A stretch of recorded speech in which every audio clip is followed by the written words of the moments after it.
salaamaaleykum daleen ak jàmm ci Xarala Academy mbokk yi seen Xarala Academy tey suñu tutoriel dañoo ñëw ci lu am solo ñu bëgg leen wan benn application boo xamante ni da leen di may nga mën a jël vidéo yo def ko son wala nga mën a jël benn CD def ko MP4 mu nekk ay tutoriel yoo xam ne dañ koy jagleel Windows ñëw ci application yi nga xamante ni ñoo ëpp doole ci Windows yi léegi application mi ngi tudd Format Factory pour nga télécharger ko dinaa leen defal deux liens bis njëkk moo nekk ni dinaa ko def ci suuf incha allah beneen bis topp beneen lien bi moo nekk nii boo duggee si bii da ngay ñëw rek cliquer site 1 wala site 2 voilà léegi boo ko télécharger pare application bi naka lay mel mi ngi nii mu ubbi nga xool Format Factory application mi ngi nii bu nekkee fii nii moo lay wan li nga war def nii comme par exemple couleur bi mën nga changer fii nii comme par exemple green changer naa ko fii mooy langue bu nee def ko anglais wala automatique ok léegi liñ ci gën a amal njariñ mooy naka ngay jëlee vidéo def ko MP3 wala benn vidéo boo xamante ni du MP4 nga def ko MP4 parce que yenn saa yi mën nga am vidéo say téléphone wala sa ordinateur nga bëgg lire sa téléphone mu bañ léegi fii ngay ñëw appareil mobile jël fii benn vidéo daa koy dugal léegi bi ñu leen njëkk wan mooy naka ngay jëlee benn vidéo audio comme benn son benn vidéo def ko son ok moo nekk nii audio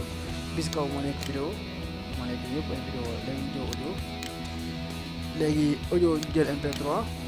léegi boo cliquer MP3 da ngay ñëw ajouter un fichier léegi ajouter un fichier léegi ma xool fii benn fichier fii larval ok bii nii nga essayé xool daal di bës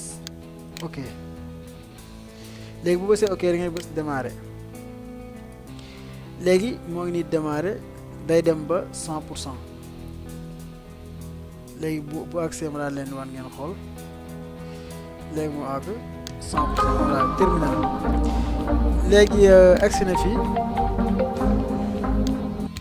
ok léegi moo wan leen vidéo bi ngeen xool après mu génnee son bi ngeen déglu asalaamaaleykum léegi gis nga vidéo bi moo nekk nii léegi mu génnee son bi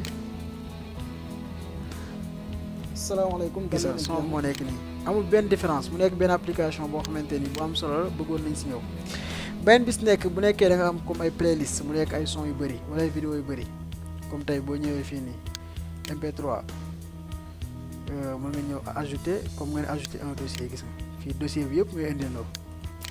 comme par exemple nga gis benn dossier boo xamante ni dafa am ay ma xool ay vidéo yu bëri man nag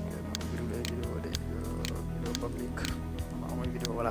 léegi bu nekkoon ni comme exemple dossier bi dafa amoon ay vidéo boo duggee si dossier bi rek mën nga cliquer léegi moom mu xool ba xam yenn vidéo moo si nekk nga bës ok bës démarrer mu dem léegi boobooy bu audio bi bu dee vidéo bi tamit la même chose da ngay ñëw ci vidéo MP4 léegi ñoo jël fii benn ajouter un fichier ba tey bés fii nii ok démarrer léegi ñu xaar day demaat ba àgg 100% mu nekk benn application boo xamante ni bu am solo la ñu koy conseillé képp koo xamante ni da nga bëgg a def convertir maanaam jël benn son yóbbu ko vidéo jël benn vidéo def ko son léegi beneen bis nekk tamit bi am solo mooy bu nekkee di nga am ay PDF nga bëgg a def HTML parce que mën nga jël comme par exemple nga créer benn site ci PDF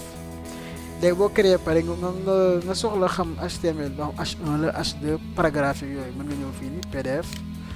léegi nga ñëw fii nii xool la document voilà boo gisee benn document rek boo xamante ni mën nga ko def comme par exemple léegi nga ñëw voilà léegi bu kii bi accès rek moom day démarrer xaaral léegi bi accès ñu daal koy yóbbu am arrêté bi ok stop bi ok démarrer léegi ñu xaar mu ñëw 1 kilobyte démarrer supprimer arrêté ok